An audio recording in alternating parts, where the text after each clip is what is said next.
What's going on, guys, and welcome back to another episode of the German Bear Podcast. And today I want to talk about day two of the 2023 Chicago Bears training camp.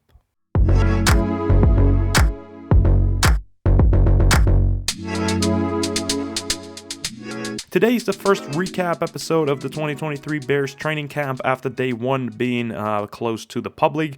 But day two, we got lots of information and a couple of videos as well of the Chicago Bears practicing for the first time in 2023. Overall, for the day, it was very, very competitive between offense and defense, but there were no pads on yet. So it's really tough to especially evaluate the trenches, right? Because they can't really hit, they can't really show what they can do, but still, it was very competitive between offense and defense all day long. And with that being said, as always, I want to categorize it between the offense and the defense and then quickly talk about special teams as well.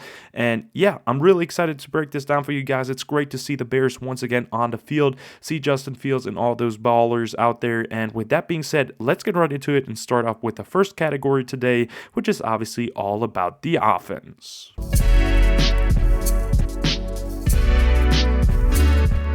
And the offense today looked really solid. The only problem was really there were some drops, and specifically want to go into Justin Fields' performance obviously a bit later as well. But as I said, they really battled today. I feel like the first couple of days always preferred defense because the offense just tries to pick up on the playbook and tries to really get everything in their head, which is obviously really tough. Defense at the same time too, but offense can be complicated at times. And for Justin Fields, quarterback one for the Chicago Bears, for him overall, he looked really solid. What really struck me is with some videos, his release looked really good. Like he got that ball out quick on these indies and drills right there that he did. So really loved seeing that by him, but also the performance in 1-on-1, 7-on-7s, and 11-on-11. So team looked pretty solid too. And one thing that is really important to mention right away is that the connection between wide receiver one DJ Moore and Justin Fields looked really phenomenal today by reports. The timing was good. They connected several times today and yesterday as well on some deep routes down the field, and Fields and Moore really displayed their connection there. And overall for DJ Moore, it seems like it was a really solid day for him, and Justin also found him for a curl route over the middle for a first down later in team as well, which I love to see. As for the rest for Justin Fields' performance, he really spread the ball out though, so he did not only target DJ Moore. There were several players involved today, which was great. And then for his negatives, he had a couple of near picks by reports. Don't know how they looked like, what the reason for that was, but it was reported that a couple of times it was really close for an interception. But those are early starting difficulties that every team will have, so nothing bad about that.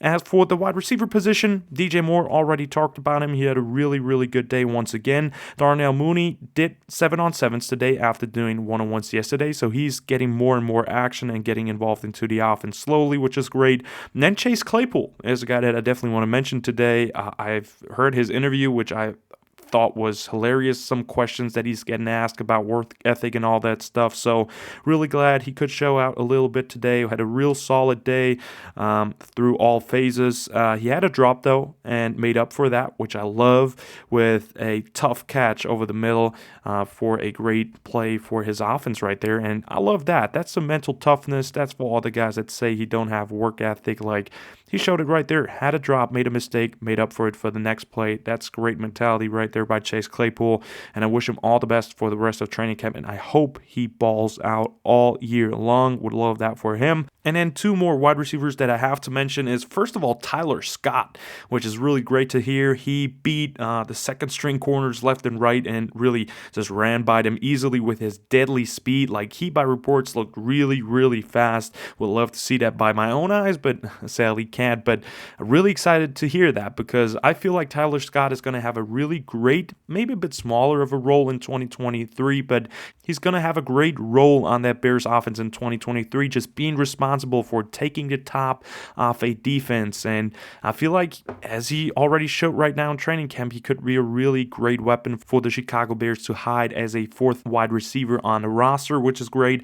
And then also Velus Jones Jr., love that for him. He got open a couple of times today too. too. Had some tough catches as well, which was a bit contested, which we didn't see him do a lot last year.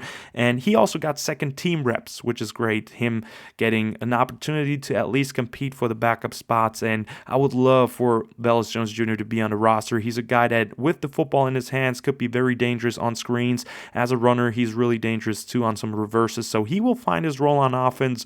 And we will talk about him and Tyler Scott later on as well as valuable pieces to maybe special teams. But loved hearing that about Velus Jones Jr. And then for the offensive line overall, I don't really have info about the second string. And this is pretty interesting too. At left tackle, we had Kellen Diesch, left guard Alex Leatherwood, center Lucas Patrick, Jatiri Carter at right guard, and Larry Borum at right tackle. A couple of them are expected, but I love to see Kellen Diesch at left tackle, UDFA from last year. Really, really athletic tackle. And maybe the Bears got something in him as a swing tackle. Would love that, but he is a real talented player. And then also, I love to see Alex Leatherwood on left guard, not at tackle spots, because when I made a film analysis on him, you can go check that out if you want to. He really looked so much better at the guard spots for the Raiders than at tackle. So really love that the Bears see a future for him at maybe guard than over him having a role at a tackle spot, because he didn't really perform well. Neither did he for the Bears last year. So really don't see a future for him there. But at guard interior, he looks really good in my opinion, or it looked pretty solid on tape. So would love that for him. And then Lucas Patrick, the center, being second string is a big indicator that obviously Cody Whitehair is going to be the starter at center. So that's kind of an interesting information there too. As for the rest of the offensive players, running backs, Khalil Herbert was running back one today with some really good runs. He looked really sharp. Deontay Foreman with some catches from the backfield, which is not the biggest strength of this game, but love seeing him getting involved more in the passing game, because I think he was kind of underused for the Panthers in that way. And then Roschon Johnson had a fumble today, recovered it by himself, but that's all I have about him. And then for the tight ends, Cole Kmet and Robert Tonyan both saw action as pass catchers, but that's all I have about them. And with that being said, we want to move on and now talk about the other side of the football, which is obviously the defense.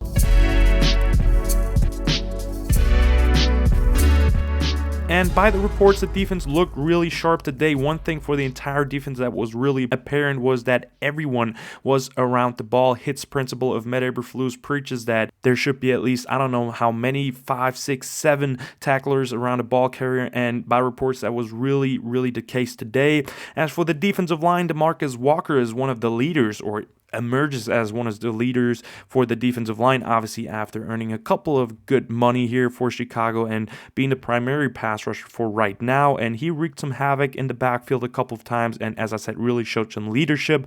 And also report about Rasheem Green. Love that he was in there with a sack. Obviously not a true sack because we don't have any pads and the quarterback won't get tackled anyway, but it was against Darnell Wright, against a rookie tackle, and he got him good by reports there and was there in the backfield for a would-be sack, so love that for him.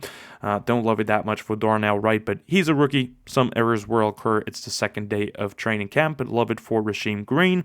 As for the linebackers, only saw them in a couple of individual drills, but really looked sharp in those, like really smooth in the hips. Tremaine Edmonds, TJ Edwards, which is obviously important for coverage, so loved seeing that. And then for the DBs, which you got probably the most information on, they really looked sharp. Like that secondary is really, really talented for the Bears. For Jaquan Brisker, he by reports looks really phenomenal. He's always around the ball, just ready to hit, which I love to see. Obviously, we know what Brisker is as a player, so love those reports. Then Kyler Gordon also had one good reaction play on a screenplay, which he did last year too. Like he had a couple of great plays in the backfield, just closing fast, so love that he continues that trend.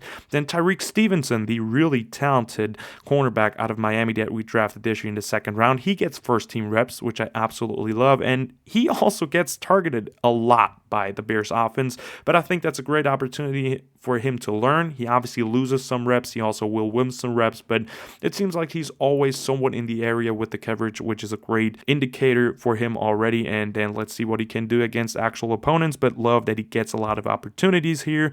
And then also rookie Terrell Smith, 5th round pick, who is a really good coverage corner too, had a really good coverage play down the field against Darnell Mooney. So love that he also has a 5th round rookie gets opportunities against the better receivers on the team. And then also Eddie Jackson was reported that he almost had a pick against Justin Fields. So I just love the energy of the entire defense, how they're playing, how they're hustling to the ball, and then also how the DBs are just reacting fast. Like, it's going to be a no-fly zone for Chicago, hopefully, and I can't wait to see that actually play out on the field. And with that being said, we quickly finish it off with special teams today. Only got something from Velus Jones Jr. and Tyler Scott, but a pretty important role right there because both were actually returning punts. Velus Jones Jr. had some issues last year fielding the punts, but by reports, also Matt Eberflus is way more happy with how he actually looks back there in special teams because, like I said, when the ball is in his hands, he's absolutely dangerous. And Tyler Scott, same with him, like his speed, like I said, looks really much incredible out there, and him as a returner and maybe also Velus Jones Jr. would be two really good options that would be explosive to return punts for the Bears. So I felt like that was pretty important too. And with that being said, that's the end of the episode, guys. That wraps up day 2 of the Chicago Bears training camp. Let me know in the comments down below what you think of the Bears' second day of camp so far. Like and subscribe if you liked the video. Check out Instagram and Twitter if you want to as well. And as always, guys, bear down.